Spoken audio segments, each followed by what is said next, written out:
두 번째 시간 한번 시작해 볼까요?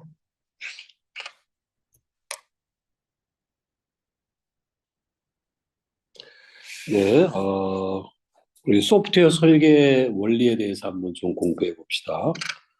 뭐 되게 상식적이겠지만 모든 공학 제품에서 설계가 굉장히 중요한데 그 여러 가지 설계에도 여러 가지 원칙, 원리가 필요한데 그 중에 가장 기본적인 것이 아마 이렇게 디바이드 앤 컨커 방식일 거예요. 그죠? 어떤 거예요? 어떤 문제가 있으면 이거를 그 통으로 그렇게 해결하기보다도 그죠? 이거를 여러 개로 이렇게 나누어서 그죠? A, B, C, D를 각각을 풀면 전체가 해결되는 거잖아요. 그래서 이렇게 A, B, C, D를 이렇게 나누어서 이렇게 그죠? 뭐 어쨌든 연결돼야 되겠죠, 그죠? 이렇게 해서 각각을 풀어서 전체를 푸는 이 모듈화 방식이 가장 기본적인 설계 원리고 또 하나가 그죠? 추상화잖아요, 그죠? abstraction. 그래서 필요한 것들, 본질적인 거는 선택하고 불필요한 것들은 드러내지 못하도록 버려버리는 거. 추상화, 또 캡슐화, 또 효율성, 단순성 이런 것들은 뭐 소프트웨어 제품 물론 특히 중요하지만 또 소프트웨어가 아니더라도 공학 제품 설계할 때는 늘 쓰이고 이렇게 우리가 여러 개의 모듈들로 나누었을 때 우선 두 가지를 한번 봅시다. 뭐냐면 모듈과 모듈 간의 결합 이걸 우리가 커플링이라고 불러요. 커플 우리 뭐 남녀 사이도 커플이잖아요. 예, 결합을 하는데 이거는 커플은 낮을수록 좋아요. 그 다음에 또 하나는 모듈 내 A라는 모듈 내에 여러 내용들이 있는데 이것들의 그 응집도는 얼마나 그 이렇게 이게 모여 있느냐 이것들은 높을수록 좋겠습니다. 그래서 모듈 간의 결합은 이렇게 내용 결합부터 데이터 결합까지가 있는데 이거죠 뭐 우리가 이렇게 모듈이라고 하는 것들이 우리 아파트에 501호가 있고 502호가 옆집이 있다고 봅시다 그죠? 뭐 우리가 선물이나 이거 줄 때 띵동 해갖고 있죠. 여기다가 주고 빈 그릇 받고 이런 것들은 데이터만 주고 받는 거죠. 501호 사람이 502호 안에 있는 무슨 뭐 이런 여러 가지 내용까지 다 알게 되면은 두 집이 너무 이게 결합도가 되게 높은 거잖아요. 그래서 이 모듈과 모듈 간의 결합들은 가능한 한 심플할수록 좋다. 제일 심플한 게 데이터예요. 이게 제일 낮다. 이게 제일 내용이 높다. 그래서 이거는 낮을수록 좋은 거예요. 그래서 데이터 결합이 제일 좋은 거가 되는 거죠. 반대로 이 우리 어떤 만약에 501호 집이라고 해봅시다. 여기 여러 가지 가족 구성원이 있는데 이게 다 한 마음이면 응집도가 높은데 집안에 식구들은 있는데 다 제각각이야. 그런 집안은 우리가 콩가루 집안이라고 하나요? 응집력이 없어. 따라서 응집도는 가족이라고 하면 이렇게 하나로 모이는 게 되게 중요하잖아요. 그런 걸 우리가 응집도, 코헤존이라고 하는데 이거는 우리 소프트웨어에서는 기능으로 모여 있는 것들이 한 기능을 수행하기 위해서 모여 있을 때가 응집도가 가장 높다. 그다음에 우연적으로 모여 있다. 우연적으로 어쩌다 보니까 모여 있다. 이러면 응집도가 제일 낮은 거거든요. 따라서 이럴 때는 응집도는 높은 게 좋은 거가 되어지겠습니다. 그래서 관련된 문제를 풀면 설계 원리에 대한 설명 중 가장 적절하지 않는 것들은 효율성, 자원이 적정하고 효과적이다. 맞는 말이겠죠. 단순성, 단순하고 복잡성을 최소화해야 된다. 분할, 계층화, 다루기 쉬운 덩어리로 분리하여 계층한다. 이건 다 뭐 좋은 말, 맞는 말 같네요. 모듈화를 봅시다. 각 모듈이 외부와 결합이 높도록, 결합은 낮을수록 좋은 거잖아요. 낮을수록. 그래서 가장 적합하지 않는 게 4번이 되어지겠네요.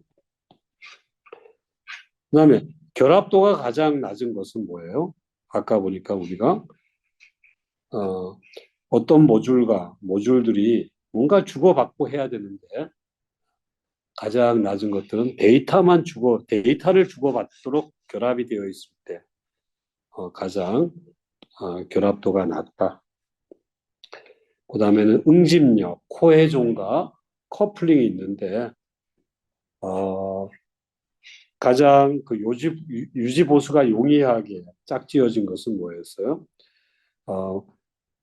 한 모듈 내에는 하나의 기능을 수행하기 위해서 모여있는 기능적 응집도가 가장 좋은 거고, 또 모듈과 모듈 간에 결합할 때는 데이터를 주고받는 자료 결합도가 제일 좋은 거라서 이렇게 두 가지 하는 것이 가장 이상적으로 제일 좋은 그런 짝이 되어지겠네요. 그 다음에 특별히 객체지향 설계에서는 그 객체지향의 뭐 아버지라고 불리는 마르틴이라는 사람이 아주 유명한 사람이 있는데 이분이 객체지향 설계는 이렇게 해야 된다. 그래서 솔리드라고 하는 앞에 그 두 문자 솔리드라고 하는 이런 5가지 원칙을 제공을 했어요. 예를 들면은 싱글 리스판서빌리티 프린시플 이거는 단일 책임의 원리예요. 예를 들면 어떤 클래스가 있다. 그러면 요 클래스가 제공하는 기능은 하나의 기능만, 한 개 기능만을 제공하자는 거예요. 그래서 싱글 기능. 그래서 하나의 기능을 수행하면 되지. 한 클래스가 이것도 하고 저것도 하면 너무 많은 걸 하면 코드가 굉장히 복잡해지기 때문에 그렇다. 그 다음에 또 오픈 클로즈드 프린시플은 뭐냐면 개방 폐쇄 원칙이에요. 뭔가 변경이 발생되면 확장은 되게 쉬운데 확장에는 열려 있고 확장에는 쉽다는 게 오픈이에요. 그 다음에 다른 것들을 수정하는 것들은 최소화, 이건 클로즈드가 되어지고 다시 말하면 어떤 변경 사항이 발생했을 때 그거를 수용하는 건 굉장히 쉽고 그 수용으로 인해서 다른 부분들을 고쳐야 될 것들은 거의 최소화된다는 그런 설계가 우리가 오픈 클로즈드 프린시플이에요. 그래서 SOLID 이렇게 해갖고 솔리드라고 하는 설계 원칙 여러분들이 잘 이해를 해야 되는데 이것도 여러분들 우리 수업 시간에는 다 이제 커버가 되는 내용들인데 오늘 짧은 시간 특강하다 보니까는 제가 한 2가지만 지금 설명했는데 여러분들 오늘 이걸 마치고 공부를 할 때는 꼭 뭐랑 관계 지어야 되냐면 코드랑 연결시켜야 돼요. 그래서 예를 들면은 이게 자바 코드로 이해를 해야 돼요. 코드로 이해해야 돼요. 우리 학생들은. 예를 들면 이런 거죠. 그죠? 예를 들면 어떤 은행 서비스가 있다고 봅시다. 뱅크 서비스가 있는데, 여러분 이미 디파짓은 그죠? 입금, 그 다음에 출금하는 이런 은행의 기본 거 말고, 뭐, 출력한다든지 또는 론은 뭐예요? 뭐, 이건 대출 같은 거겠네요. 대출.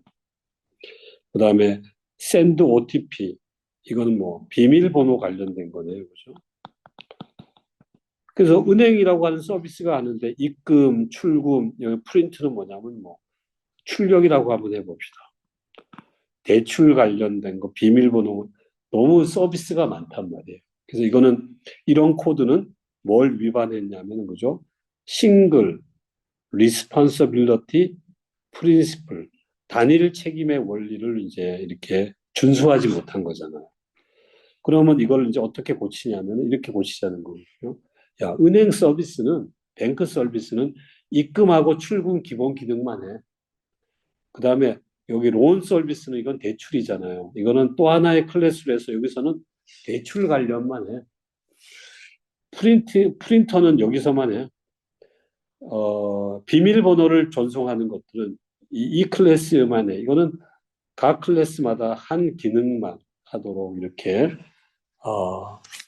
클래스들을 이렇게 더 세분화 하면은 이제 뭘 만족할 수 있냐면 우리가 싱글 리스폰서빌리티 프린시플을 만족할 수 있는 이런 것처럼 여러분들이 솔리드 이런 설계 원칙들을 코드로 꼭 여러분들이 이해하도록 꼭 공부를 해놔야 돼요. 그래서 문제풀이 한번 해봅시다. 객체지향 설계 원리에 대한 설명으로 가장 적절하지 않는 것은 방금 우리 단일 책임의 원리를 봤는데 그래서 하나로 제한하는 것, 하나의 기능으로 제한하는 거 맞는 거겠죠, 그죠? 개방 펫의 원리, 오픈, 클로즈드, 프린시플은 뭐예요? 어떤 변경이 발생했을 때 그 변경을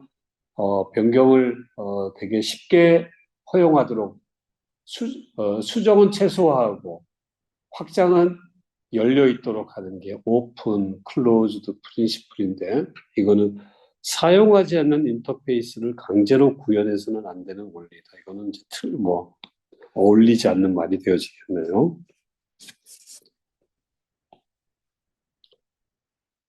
다음 코드가 위배한 솔리드 5가지 그 설계 원칙 중에서 어떤 걸 위반했나요? 봅시다. 자동차가 있어요. 자동차는 엔진을 움직이고 또 바퀴를 움직이고 이렇게 있네요. 그렇죠? 여기서는 엔진의 기능이 있고 또는 바퀴의 기능이 있는데 이거는 뭐 이렇게도 구현할 수 있겠지만 원칙상 그죠? 뭐를 위반했냐면 단일 책임의 원리, 싱글 리스폰서빌리티 프린시플을 위반하겠네요. 그죠? 그래서 하나의 클래스는 하나의 기능에 집중하자. 이런 원리를 위반한 예가 되어지겠네요. 그 다음에 우리 유명한 말로 뭐가 있나요? 바퀴를 다시 발명하지 말아라. 이미 있는데 그거 있는지도 모르고 또 처음부터 다 에너지 써서 그렇게 하지 말고 갖다가 재사용하라는 거잖아요. 그래서 이미 우리 그 소프트웨어 고수들이 많잖아요. 고수들이 이미 여러 분야에서 여러 가지 그 설계 패턴들을 이미 다 만들어 놨기 때문에 이거를 잘 이해해서 갖다가 쓰라는 거예요. 여러 가지 중재자 패턴부터 어댑터 패턴, 특히 뭐가 있나요? 우리가 유일하게 하나의 객체만 생성할 때가 있어야 되거든요. 유일하게 하나의 객체만 생성할 때, 그때 싱글톤 패턴 같은 거를 이제 쓰자는 거죠. 예를 들면 뭐가 있나요? 경기대학교.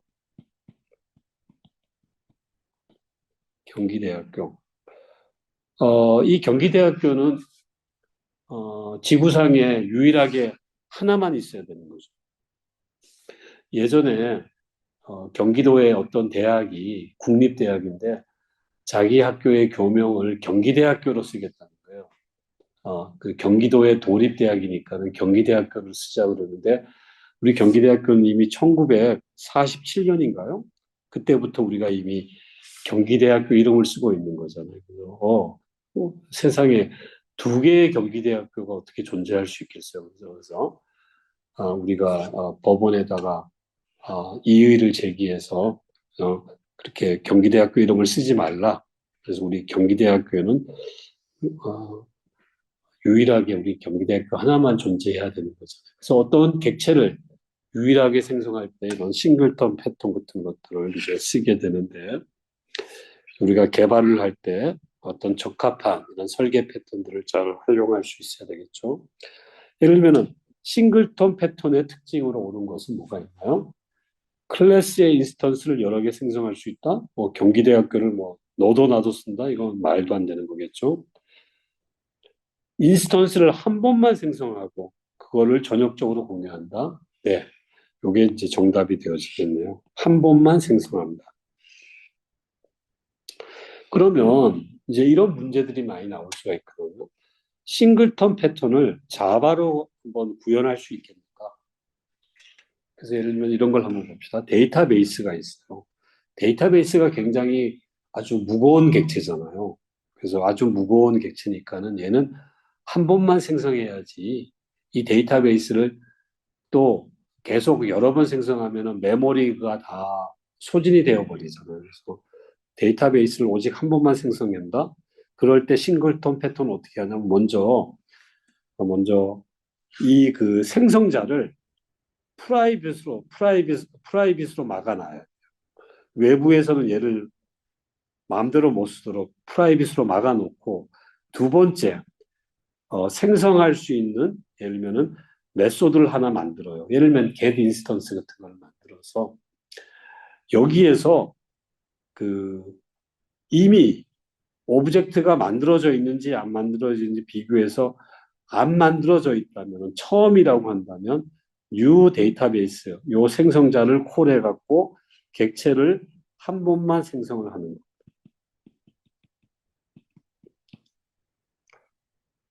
다음에 또 객체를 생성하겠다가 들어오면은 이미 얘가 뭘 만들어서 널이 아니기 때문에 그죠? 그 다음에는 그냥 저스트 이미 만들어진 것만 리턴 시키는 거.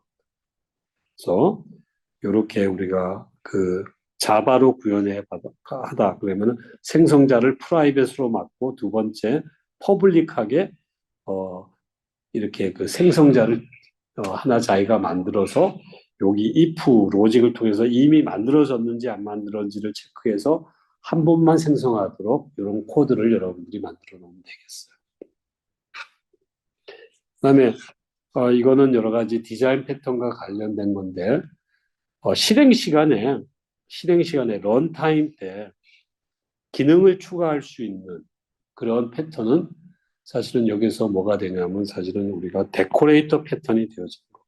그래서 마치 우리 케이크 있다면 케이크 위에 이렇게 우리가 여러 가지 어, 데코레이션들 뭐 초도 올리고 여러 가지 다양한 장식품들을 올릴 수 있잖아요. 그런 것처럼 데코레이터 패턴이 동적으로 확장할 수 있다. 실행 시간이라고 하는 것은 동적 확장에 쓰이는 패턴이다.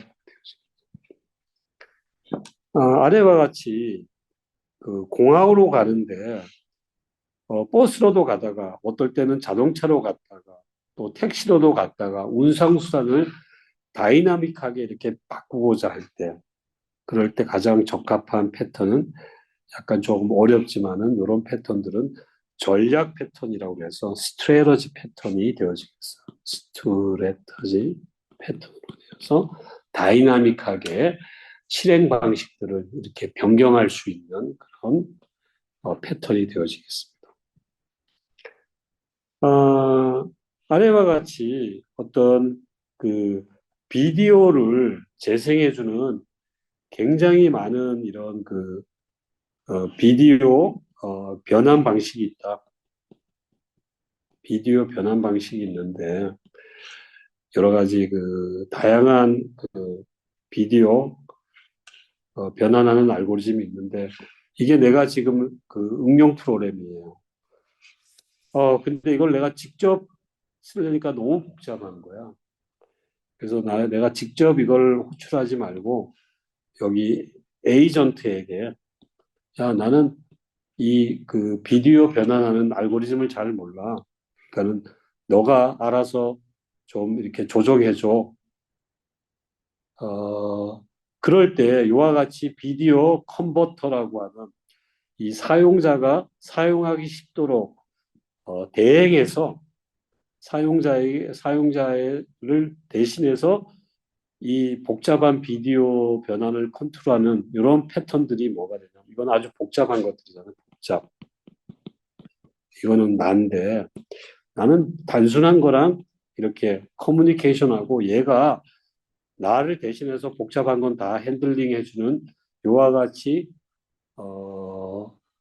이렇게 단순한 인터페이스를 제공해주는 그런 설계 패턴이 뭘까? 이걸 이제 물어보는 거거든요. 그래서 여기서는 이제 사실 내가 마주하고 있는 그런 요 단순한 그 에이전트는 그 이게 나랑 그 얼굴을 마주하고 있다 그래갖고 얘를 우리가 포사드 패턴이다 이렇게 부르는데 요 포사드라고 하는 것들이 사전적으로는 정면이거든요. 그래서 내가 지금 정면으로 나랑 직면해 있는 요 패턴이 내가 요청하면 얘가 뒤에서 복잡한 거를 다 조정하기 때문에 요와 같은 패턴들을 포사드 패턴이다. 그래서 인터페이스를 단순화하고자 할 때 사용한다 이렇게 이해하시면 되겠습니다. 그 다음에 우리가 유저 인터페이스 설계에서 주의해야 될 원칙이 아닌 것은 UI도 테스트를 해봐야 되잖아요.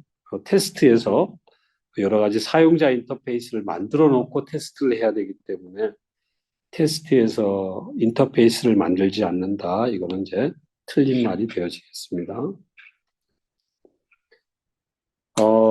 이거는 이제 코딩 관련된 건데, 그죠? 이런 것도 이제 탑시스에서 굉장히 많이 코딩 또는 알고리즘들 이런 것들도 소프트웨어 개발 영역에서 많이 물어보고 있는데, 다음 코드에서 발생하는 오류가 뭘까?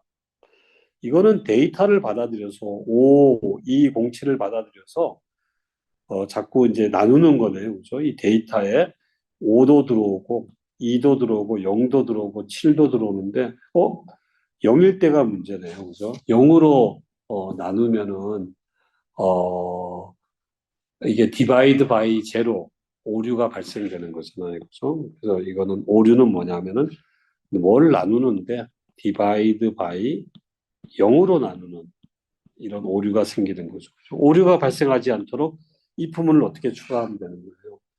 if에서 그죠? 데이터가 0이냐 아니냐.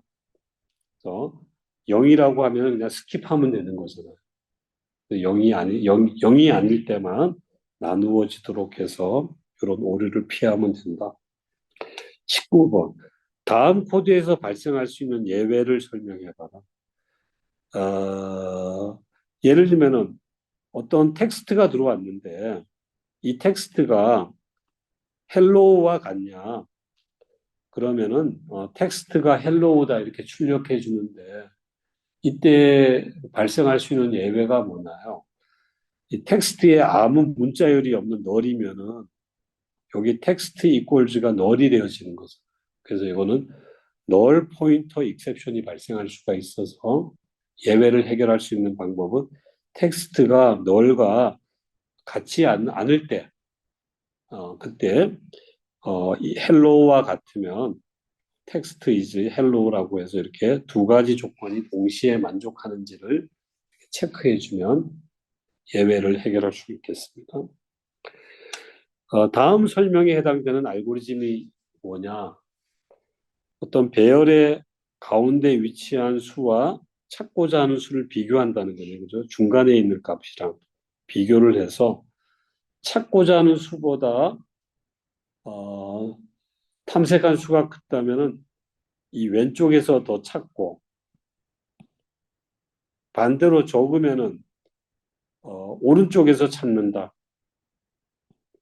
이거는 이진 탐색이 되어지겠네. 이진 탐색. 우리 바이너리 설치가 되어지네요. 그죠?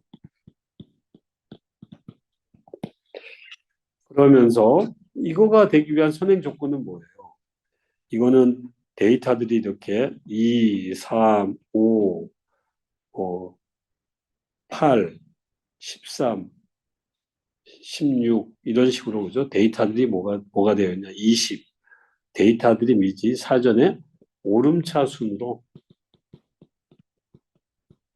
정렬이 미리 되어 있어야 되겠네요. 그죠? 미리 정렬이 되어 있는 것이 이 알고리즘을 사용하는 선행 조건이 되어지겠네요. 자, 그 다음에 우리가 이 세상에 완벽한 사람이 누가 있어요? 아무도 없잖아요. 그래서 소프트웨어를 개발하면 테스트를 해봐야 되는데 테스트의 단계는 유닛, 단위, 통합, 시스템, 그다음에 인수 테스트 이렇게 되어지는 거거든요.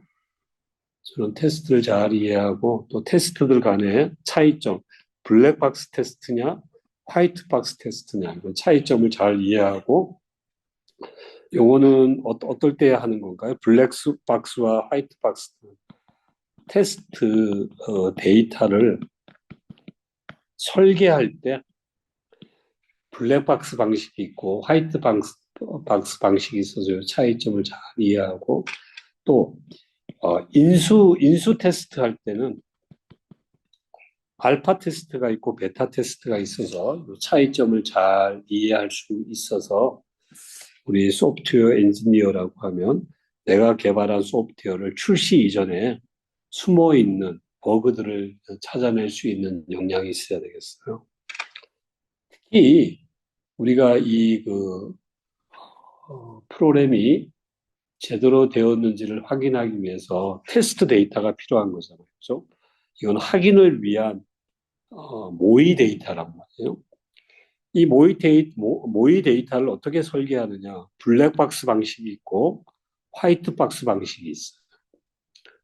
그래서 블랙박스에서는 주로 경계값 주의로 테스트 데이터를 설계하는 경계값 분석, 또 여러 개를 그룹으로 동등 분할로 해서 하는 그런 기법이 있고, 화이트 박스에서는 그 코드를 따라가면서 코드 어디를 지나가는지를 다 따라서 그 데이터를 설계하는 7가지 요 방식이 있게 되어지겠어요.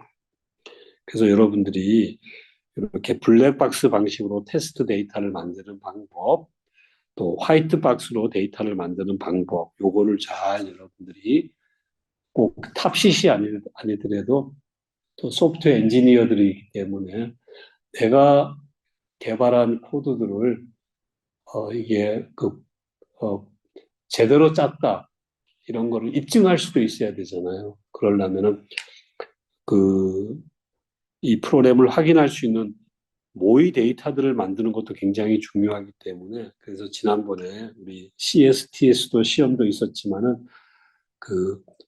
자격 시험 준비를 위해서 그때 주제가 뭐였냐면요. 이 테스트 데이터 설계였었거든요. 그래서 테스트 데이터를 설계하는데 블랙박스 방식과 화이트박스 방식 이렇게 있어서 이거 우리 특강 자료도 있으니까는 여러분들이 한번 같이 공부하면서 특별히 시험에 이런 게 많이 나오더라고요. 코드 커버리지, 화이트 박스의 요 7가지 개념들, 요거를 잘 꼭 이렇게 여러분들이 차이점을 이해해 놓으면 좋겠습니다. 그래서 예를 들면 이런 거죠. 그죠? 어떤 조건 A와 B가 있다고 봅시다. 그래서 우리가 if에서 A or B가 있다고 봅시다. 그죠? 그래서 내가 이렇게 A 값이 참인 경우에 전체가 T가 나오는 거를 테스트해 보고 F가 A와 B가 거짓이 나올 때 전체가 거짓이 나오는 거를 한번 체크해 봤다. 그럼 이런 테스트 케이스는 우선 이제 뭐를 만족하냐면 코드 커버리지에서 전체 그 결정문에서 전체를 참으로도 가보고 거짓으로 가보니까는 결정 커버리지가 만족이 되어지는 거거든요. 그다음에 각각의 조건에서도 보면은 A를 참으로도 가보고 A를 거짓으로도 가봤잖아요. B도 참으로도 가보고 거짓으로 가보니까 조건도 전부 다 커버해 봤단 말이에요. 조건 커버리지도 만족을 했어요. 그래서 얘는 이렇게 테스트 데이터를 가지고 A, or B를 커버했다면 얘는 결정 커버리지와 조건 커버리지를 둘 다 만족했다는 거예요. 조건, 결정 커버리지를 다 달성했다.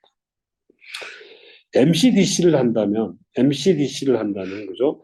조건이 지금 A와 B 2개가 있잖아요. 2개가 있다면, MCDC를 한다면 항상 조건 플러스 1개만큼의 테스트 데이터가 있어야 돼요. 3개의 데이터가 있어야지 MCDC를 만족한데 여기선 지금 테스트 데이터가 하나, 2개밖에 없잖아요. 그래서 얘는 만족을 하지 못하게 되겠어요.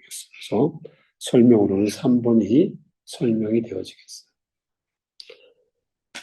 결정 커버리지를 100% 만족하는 테스트 케이스는 과연 몇 개인가? 여기에 보니까는 여기도 결정문이 있네요. 그죠? 여기도 결정문이 있네요. 여기 결정문이 있는데 가만히 한번 로직을 보면 얘는 멤버십은 지금 VIP로 다 통일되어 있지만 페이 먼스의 값에 따라서 이 if문에 true로도 갈 수 있고 false로도 갈 수 있는 거죠. 그런데 이제 결정 커버리지라고 하는 것은 뭐냐면 매 이 결정분들마다 참으로도 가보고 false로도 가보고 참으로도 가보고 false, 참, false를 다 가봤을 때 결정 커버리지가 만족이 되어지는 거란 말이에요. 그러면 이렇게 한번 해보면 되는 거죠. 뭘 해보면 되냐면 결국은 여기는 이제 페이먼스에 달려있기 때문에 예를 들면은 예를 들면 가장 큰 값을 한번 줘봐요. 가장 큰 값을 주면 뭐가 되나요? 예를 들면은 뭐 30 같은 거를 줬다. 페이먼스를 30을 줬다. 그럼 얘는 뭐예요? 여기에서 30보다 크니까는 여기서 참으로 와서 여기서도 30보다 크니까 참으로 오고 여기도 30보다 그러니까 참으로 와서 이렇게 해서 다 참을 커버했네요. 이번에는 가장 낮은 값을 주고 뭐 2를 줬다 그래 봅시다. 2를 주면은 여기 오니까 뭐예요? 2니까는 얘는 거짓이 되어지겠네요. 그죠?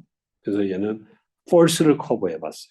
내려와서 여기도 보니까는 2보다 적으니 크거나 같다 거짓이니까 얘도 false를 커버해 보고 여기도 false를 커버해 보니까 얘는 30이랑 데이터랑 2라고 하는 두 개의 모의 데이터를 돌려보면은 결정문의 참 거짓을 다 전부 다 100% 커버해 보니까는 최소 테스트 케이스는 두 개만 있으면 된다. 이렇게 우리가 풀어볼 수 있을 것 같아요. 그 다음에 이제 인수 테스트 할 때 알파 테스트가 있고 베타 테스트가 있는데 거리가 가장 먼 것은 알파 테스트는 사용자 주도로 테스트한다. 이거 맞는 말이겠죠, 그죠? 그리고 사용자가 이용할 환경. 알파 테스트는 사용자 주도로 하지만은 뭘 하냐면 개발자 환경에서 테스트하는 거. 그래서 이게 틀린 말이 되어지는 거예요. 그래서 시스템 테스트를 수행하고 사용이나 성능 같은 걸 테스트한다. 이건 다 맞는 말인데 개발자 환경에서 테스트한다 하기 때문에 2번 이게 이제 틀린 말이 되어지는 거고 베타 테스트는 뭐냐면 똑같이 사용자 주도로 테스트하고 얘는 개발자 환경이 아니라 베타 테스트는 뭐예요? 게임을 베타 테스트한다. 다 자기 컴퓨터로 하잖아요. 그래서 사용자 테스트에서 사용자 환경에서 테스트하기 때문에 역시 2번이 틀린 말이 되죠. 테스트는 그죠? 우리 모의 데이터를 가지고 어, 이게 의도대로 되는지 안 되는지를 확인하기 때문에 얘는 버그가 어, 찾아내면은 다행히도 버그가 있다는 것을 이제 우리가 알 수는 있는데 아무리 골백 번 테스트 하더라도 테스트가 버그가 없다고는 결코 얘기할 수가 없는 거라서 이거는 우리가 다익스트라의 명언이 되어지겠어요. 이 명언을 통해서 테스트의 한계가 뭔지를 명확하게 설명해 놓은 게 있는 아주 유명한 우리 컴퓨터 공학의 어록이에요, 어록. 그래서 테스트라고 하는 것을 쉽게 얘기하면 뭐죠? 버그의 존재만을 얘기할 뿐, 아무리 수백 번 하더라도 테스트가 없다고는 결코 얘기할 수가 없다는 거예요. 그래서 그걸 누가 얘기했냐? 다익스트라의 명언이다 이렇게 이해하면 되겠습니다. 그 다음에 창발적 행동이라고 하는 아주 중요한 용어가 있는데 이건 뭐냐면 우리가 어떤 모듈들이 A, B, C가 있다고 해서 이 각각의 모듈들이 테스트가 제대로 되었다고 해서 전체 시스템이 올바르게 행동한다라고 얘기할 수가 없다는 거거든요. 그래서 각각을 따로따로 떼어서 테스트하더라도 얘네들을 전체 다 A, B, C를 다 붙여놓고 전체 시스템 레벨에서 테스트하는 그런 속성을 우리가 창발적 속성이라고 합니다. 그래서 예를 들면은 성능을 검증할 때, A, B, C 따로따로 성능이 좋았다고 해서 전체가 성능이 좋다라고 결코 얘기할 수가 없기 때문에 성능을 테스트할 때는 다 모아놓고 확인해 봐야 돼요. 그래서 가장 적합한 설명은 뭐예요? 구성 요소들을 모두 결합해 놓고 그럴 때만 비로소 시스템의 행동을 알 수가 있다는 겁니다. 그래서 1번이 정답이 되어지겠습니다. 특별히 코드 커버리지 간의 관계들. 그래서 우리가 7개가 있다고 그랬죠. 이게 우리 이렇게 한번 설명해 볼게요. 가장 약한 게 문장 커버리지. 그다음에 모든 결정문을 다 커버를 할 때 결정 커버리지 되어지고 조건 커버리지는 이렇게 되어지는 거예요. 모든 조건을 다 커버했을 때 조건 커버리지고 결정과 조건은 서로 포함 관계가 아니에요. 그런데 이렇게 모든 결정 조건을 결정도 조건도 다 커버할 때 결정 조건 커버리지가 되어지는 거예요. 그 다음에 다중 조건은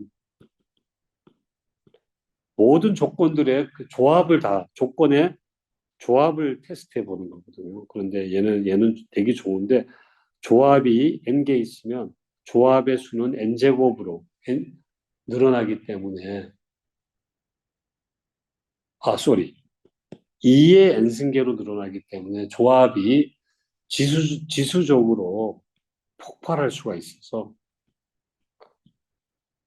이거는 사실은 이상적이지만은 실현 불가능한. 그다음에 모든 경로를 다 커버해 보자. 이거는 뭐 무한히 많은 거잖아요. 왜냐하면 우리가 프로그램에 루프가 있잖아요. 반복문이 있어서 실행 가능한 경로가 무한히 많이 나올 수가 있기 때문에 다중 조건과 모든 경로는 이거는 이상적이지만 실행 불가능한 거고, 그래서 요 다중 조건 바로 밑에 MCDC라고 있어요. MCDC. 얘는 다행히도 조건이 n개라면 조건의 개수가 n개라면은 테스트 데이터의 수는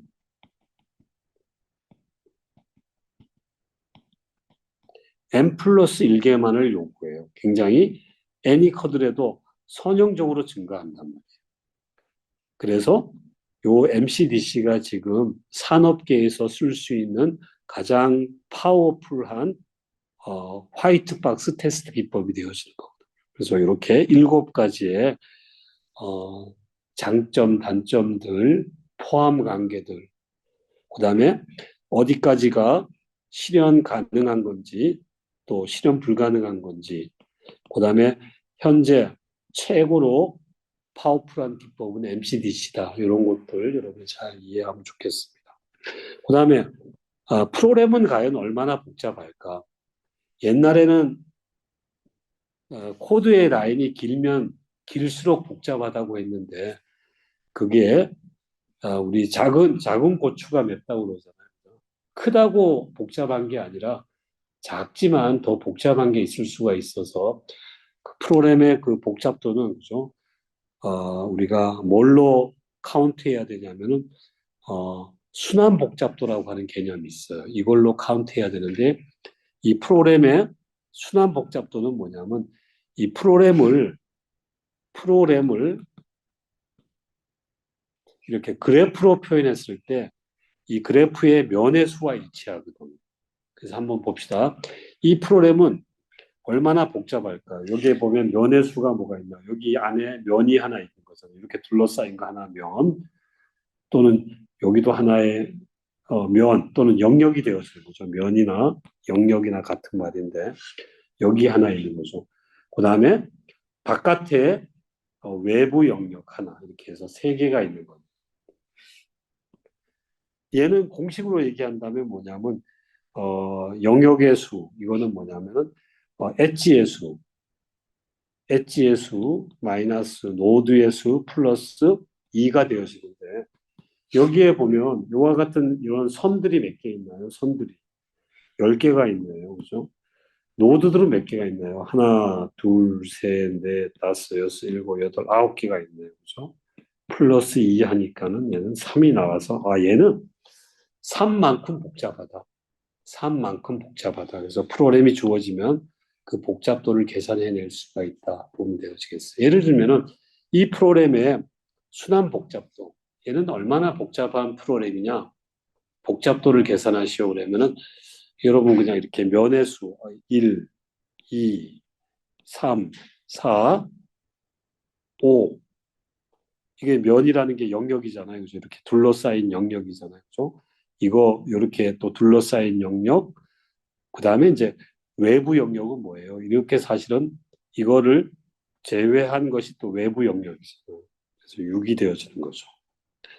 이렇게 해도 되고 아니면은 엣지의 수 마이너스 노드의 수 플러스 2 해주면 되는데 여기 엣지가 몇 개 있나? 하나, 둘, 셋, 넷, 다섯, 여섯, 일곱, 여덟, 아홉, 열, 열하나, 열둘, 13개가 있나요? 제가 막 카운트했는데 플러스 노드의 수는 하나, 둘, 셋, 넷, 다섯, 여섯, 일곱, 여덟, 아홉, 10개가 있나요? 다시 한번 카운트해 봅시다. 화살표가 몇 개? 하나, 둘, 셋, 넷, 다섯, 여섯, 일곱, 여덟, 아홉, 11개가 있네요. 그죠? 11개. 노드는 아까 하나, 둘, 셋, 넷, 다섯, 여섯, 일곱, 여덟, 9개가 있네요. 그죠? 플러스,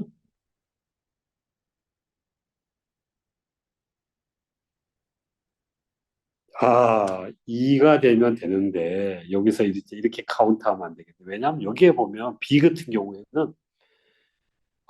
얘는 사실은 이게 2개만 나가야 되는데, 여기는 몇 개가 나가고 있나요? 이렇게 3개가 나가고 있네요. 그죠? 3개가 나가고 있어서 이런 것들 if 우리가 보통 else if 뭐 else문 뭐 이런 식으로 나가기 때문에 이와 같은 엣지 마이너스 노드 플러스 2라는 오일러의 공식이 적용하기 위해서는 if문이 이렇게 if then else if 조건에서 then else 이렇게 바이너리로만, 이진으로만 되어야, 참 거짓으로만 되어야 되는데, 여기서는, if, else 있으니까 요 공식이 적용이 안 되는 거예요. 그래서 이럴 때는 아까와 같이 면의 수로, 이렇게 영역의 수로 카운트하는 것이 더 좋겠습니다.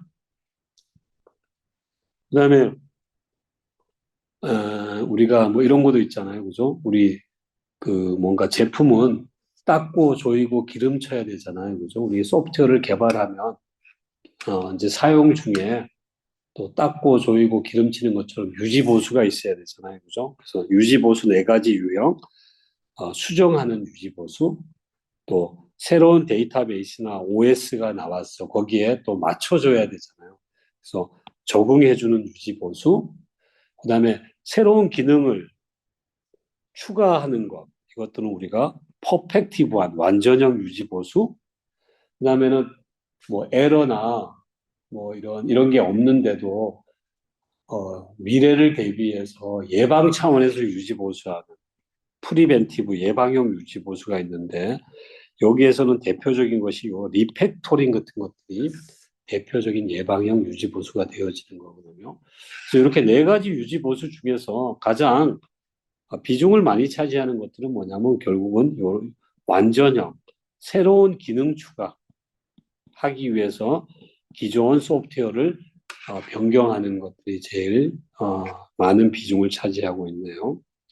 특히 리팩토링은 아까 뭐냐면 예방 유지 보수가 있는데 이거는 기능의 변경 없이 코드를 재조정해서 미래를 대비하는 거거든요.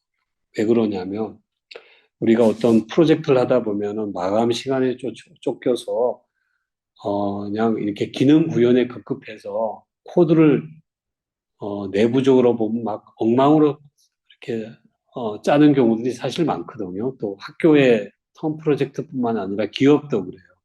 그래서 우리 그 마틴 파울러라고 하는 아주 유명한 그런 소프트웨어 그 고수는 야 코드에도 하수구처럼 악취가 난다. 그래서 이걸 코드 스멜이라고 불러요. 그래서 미리미리 이 악취를 제거해야 된다.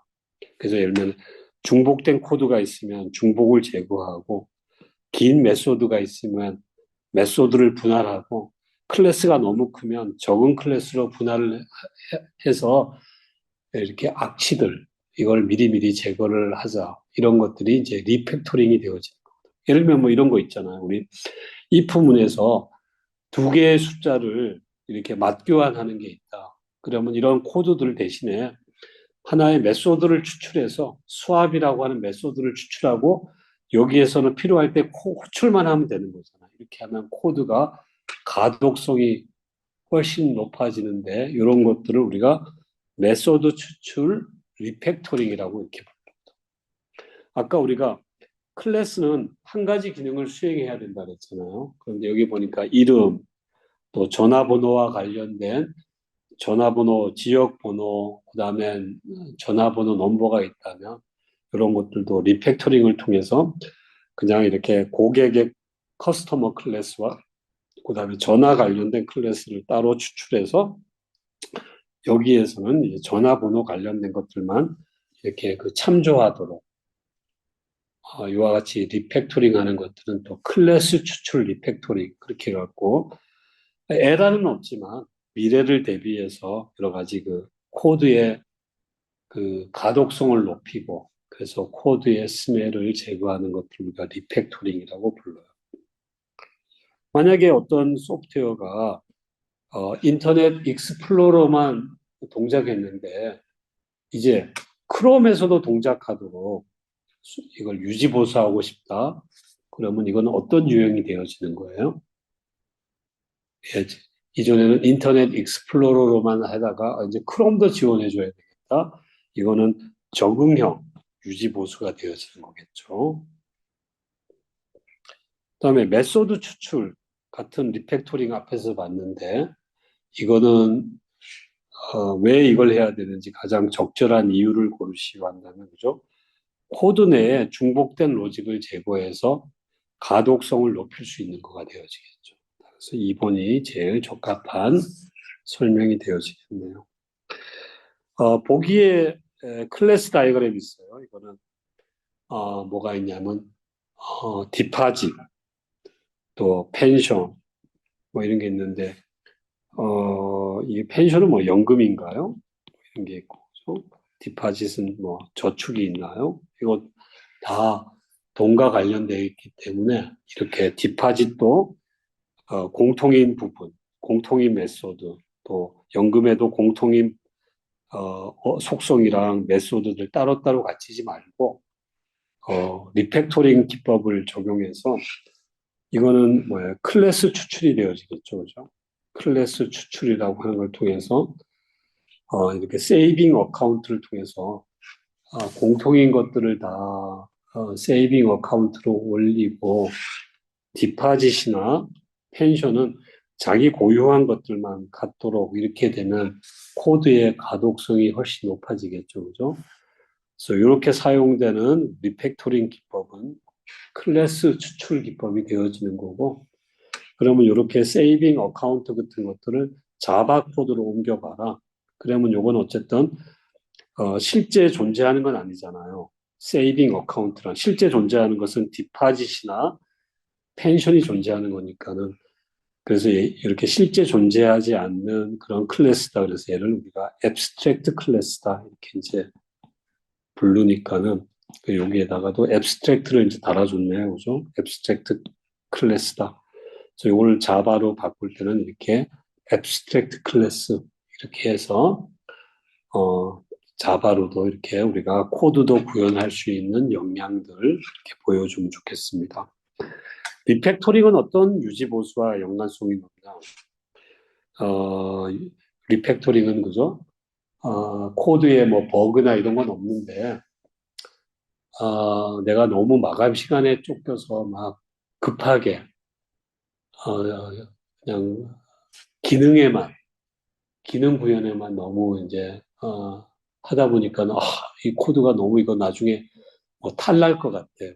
그래서 예방적인 차원에서 코드를 다 다시 한번 이렇게 재구조화하는 활동들, 그 메소드 추출, 뭐 클래스 추출, 뭐 이런 걸 통해서 예방을 하자, 프리벤티브를 하자. 그래서 예방 유지 보수가 되어지겠습니다. 소프트웨어 일생을 네 단계로 구분했다.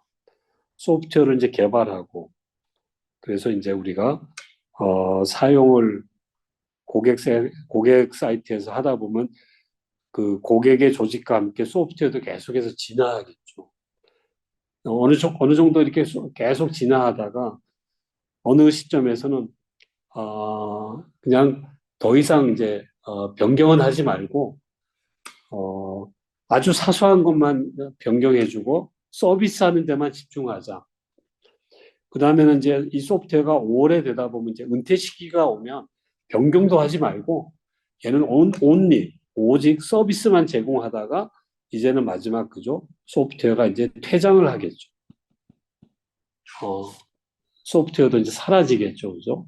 소프트웨어도 이제 완전히 그 종료가 되는 언젠가 시점이 있겠죠, 그죠? 폐기 처분인가, 폐기 처분. 그럴 때 가장 옳은 설명은 소프트웨어 진화 단계. 진화 단계는 왕성하게 사용 중이면서 변경 사항을 받아들여서 계속해서 이렇게 적응형 또 수정형 또 완전형 유지 보수를 하는 그런 단계가 되어지는 거란 말이에요. 아키텍처를 변경하고 또 그래서 새로운 요구 사항을 반영해서 아키텍처를 변경하는 것 가장 이게 진화에 어울리는 그런 설명이 되어지는 거겠죠, 그죠? 운영만 하고 더 이상 변경은 하지 않는다. 이거는 뭐 은퇴 단계에 해당되는 거겠죠. 운영을 유지하는데 필요한 것만 변경한다. 이건 소프트웨어 서비싱에 해당되는 단계가 되어지겠습니다. 그 다음에 레거시 시스템, 레거시라는 거 많이 쓰잖아요, 그죠? 레거시. 뭐 예를 들면 80년대 개발된 소프트웨어들이란 말이에요. 이 레거시라는 말이 우리가 영어 사전에서는 유산이라는 말인데 이미 이 만들어서 잘 사용되는데 이거 개발했던 개발자들은 다 은퇴했는데 여전히 돌아가고 있는 이런 소프트웨어들을 우리가 보통 레거시 소프트웨어라는 거예요. 그거랑 가장 잘못된 설명은 현대는 잘 사용되지 않는 언어, 기법으로 개발되었다. 뭐 80년대에 개발되었다. 이거 맞는 말이겠죠, 그죠? 메인프레임과 같은 오래된 하드웨어. 뭐 지금은 다 모바일 같은 데 쓰지만 80년대 그런 게 어디 있겠어요. 다 큰 전산실 같은 메인프레임에서 쓰였기 때문에 맞는 말이겠죠. 오래된 비즈니스 프로세스와 연동되었겠다. 맞겠죠. 그죠? 그러나 조상의 유산과 같이 무슨 일이 있어도 유지해야 된다. 꼭 왜 그래요? 이게 이제 너무 이걸 유지하는데 비용이 많이 들면 언젠가는 이거 폐기 처분하고 또 새롭게 개발을 할 수도 있겠죠. 그죠? 틀린 말은 4번이 되어지겠습니다. 리팩토링 여러 번 나오는데 가장 잘못된 설명. 예방 유지 보수다. 맞는 말이겠죠. 그죠? 프로그램의 코드를 개선하는 거다. 이것도 맞는 말이겠죠. 미래에 발생되는 문제를 미리 줄이는 활동이다. 맞는 말이겠죠. 새로운 기능을 추가한다. 이거 아니겠죠. 그죠? 새로운 기능을 추가한다는 건 아까 뭐예요? 완전형, 펄펙티브 유지 보수가 되어지겠습니다. 그 다음에 우리가 어떤 프로젝트가 있으면 이 프로젝트가 과연 언제 끝날까? 언제 가장 빨리 끝날까? 그래서 프로젝트가 주어지면 최단 완료 시간을 계산을 이제 또 할 수 있어야 되는데 여기에 사용되는 기법으로 뭐가 있냐면 크리티컬 패스 메소드라고 하는 CPM 기법이라는 게 있어요. 그래서 이거 잠깐 한번 설명을 한번 드려보겠습니다. 그래서 이제 이거를 하기 위해서는 프로젝트 작업표가 주어지는 거거든요. 그래서 예를 들면 이게 이제 프로젝트 작업표가 있는데 작업이 총 A부터 I까지 한 9개의 작업이 있다 그래 봅시다. 이 작업이 다 돼야지 이제 프로젝트가 끝나는 건데, 이 작업들 간에 의존도가 있네요. 그죠? C라는 작업을 수행하기 위해서는 얘는 A 작업과 B 작업이 다 끝나야지 비로소 이제 C 작업이 시행할 수 있다는 거거든. 각 작업마다 완료하는 데 걸리는 시간이 이거는 그냥, 이렇게, 1이라고 해봅시다. 8일 걸리고 B 작업이 완료하는데 10일 걸린다고 해봅시다. 그래서 이런 그 작업과 의존도와 걸리는 시간과 같은 이런 작업표가 주어지면 이 작업표를 가지고 이제 첫 번째 뭘 하냐면 그래프를 그려요. 그래서 어떻게 그리냐면 이렇게 되는 거죠. C라는 작업은 A 작업과 B 작업이 끝나야지 시작할 수 있는 거잖아요. 그래서 C 작업을 이렇게 하나의 작업마다 노드라고 하는 걸로 표현해 놓고 A 작업과 B 작업이 이렇게 끝나는 것을 화살표로 그려요. 그래서 A 작업 이후에 C 작업이 진행이 되고 B 작업 이후에 C 작업이 진행이 되는데 C 작업은 둘 다 끝나야지 비로소 C 작업이 시작될 수 있다라고 이렇게 의존도를 가지고 이렇게 연결시켜 놓는 거예요. 여기 한번 해봅시다. D 작업은 A 작업이 끝나야 돼. 그래서 D 작업은 A 작업이 끝나야 된다. H 작업은 F와 G가 끝나야 된다. 이런 식으로 해서 그 의존도 그래프를 이렇게 이제 그려 놓는 거예요. 그 다음에 여기서 이제 뭘 구하냐면 이제 우리가 크리티컬 메소드라고 해서 이제 임계 경로가 되어지는데 이제 이 임계 경로를 한번 구해 보면서 우리가 최단 완료 시간을 계산을 한번 해봅시다. 그래서 우리가 이제 프로젝트가 이런 어떤 그 표로 주어지게 되면 우리가 이제 임계 경로를 구하고 그리고 나서 이제 우리가 최단 완료 시간 과연 이 프로젝트는 시작하면 며칠 만에 며칠에 완료될 수 있을까? 이 시간을 한번 추정을 해봅시다. 뒤에 문제로 한번 풀어볼게요. 아까와 동일한 건데 작업표가 있으면 이렇게 이제 그래프로 그렸다고 해봅시다. 그러면 한번 최단 완료 시간을 한번 계산을 해볼게요. 아주 쉬운 수학이니까는 여러분이 금방 따라할 수 있을 것 같아요. 봐요. 자, A라는 작업이 끝날 때 8일이 걸렸어요. B는 10일이 걸렸어요. 그러면 C라는 작업이 시작할 때 최소, 며칠 이후에, C라는 작업이 시작할 수 있나요? A는 8일에 끝났지만 B가 10일이 걸리잖아요. 그러면 C라는 작업이 시작하기 위해서는 최소 뭐냐면 10일이 있어야 되죠. 무슨 말인지 알겠어요? C가 결혼이라고 해봅시다, 결혼. A는, 신랑을 구하는데 8일이 걸렸는데, B는 식장을 잡아야 되잖아요. 식장을 잡는 데는 10일이 걸렸다고 해봅시다. 그러면 가장 빨리 결혼할 수 있는 날은 뭐냐면은, 이 둘 다가 다 필요하기 때문에 10일 이후에 결혼을 시작할 수 있다는 말이에요. 그래서 그러면 이해할 수 있겠죠? 그래서 C가 시작할 수 있는 건 10일이에요. 근데 수행하니까는 8일이 걸리니까는, C가 완료되는 최저 시간은 18시간이 돼요. 18일이 되어지거든요. 18일. 자, 봅시다. D는 8일 만에 할 수 있게 되는 17일이 걸리네요. B도 10일에 끝나고 하니까는 15일에 얘도 나갈 수가 있는 거예요. 그러면 F가 봅시다. F는 이쪽은 18일에 끝나고 얘는 17일에 끝났으니까는 18일까지 기다려야 되겠죠. 그죠? 그래서 F가 끝나는 날은 21일이 되어지고 G는 이쪽에는 15일 만에 끝났지만 얘가 17일에 끝나니까는 G가 가장 빨리 끝나는 날은 21일이, 19일, 17일이니까 19일이네요. 19일. H는 봐요. 이쪽으로는 21일에 끝나고 일로는 19일에 끝났지만은 얘가 완료되는 날은 25일째가 돼야지 끝나게 되겠네요.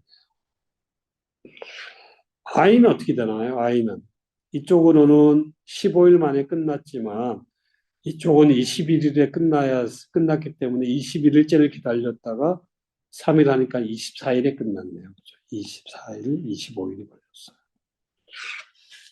그러면 이 프로젝트가 최종 완료일은 뭐예요? I는 24일에 끝났지만 H 모듈까지 끝나야지 비로소 끝나야 끝나는 거잖아. 그러니까 이 프로젝트가 시작해서 가장 빨리 끝나는 날은 25일째가 되어지는 거겠죠. 그래서 최단 완료 시간은 25일인데 그러면 이 프로젝트가 끝나는데 걸리는 여러 가지 경로들이 있잖아요. 그래서 봤더니만 뭐가 있냐면은 이 25일을 형성하는 경로 뭐였나요? B에서 C로 와서 이걸 조금 B에서 C로 와서 F로 오고 그래서 이렇게 경로를 해볼게요. B에서 C로 오고 F로 오고 H로 오는 것들이 최단 완료 시간을 결정하는 경로잖아요. 이 경로가 영어로 패스인데 이게 작업에서 가장 중요하고 크리티컬하다 그래서 우리가 크리티컬 패스라고 불러요. 왜 크리티컬 패스라고 부르냐면은 요 경로상에서의 지연은 전체 작업의 지연으로 이어지기 때문에 그렇거든. 예를 들어봐요. 여기에서 B에서 10일이어야 되는데 여기서 하루가 지연 걸려서 10일이면 전체 프로젝트의 딜레이로 연결되어진다. 그렇지만은 여기서 A는 얼마의 여유가 있냐면 얘는 이틀의 여유가 있는 거죠. 이틀의 여유. 그래서 A에서 하루 이틀 지연되어도 전체 프로젝트는 지연되지 않는 겁니다. 그렇기 때문에 얘가 가장 크리티컬 패스이기 때문에 이 경로를 아는 건 뭐예요? 숙련된 전문가, 또 노련한 사람들을 이왕이면은 이런 그 엔지니어들 요 크리티컬 패스에다가 투입을 하면 프로젝트 지연을 방지할 수 있다. 그런 의미에서 임계 경로, 크리티컬 패스를 찾는 게 중요하고 이 프로젝트가 시작해서 지연 없이 가장 최단 끝나는 시간, 최단 완료 시간을 구하는 그런 기법들, CPM이라고 하는 것들도 여러분이 잘 이해해 놓으면 좋을 것 같아요.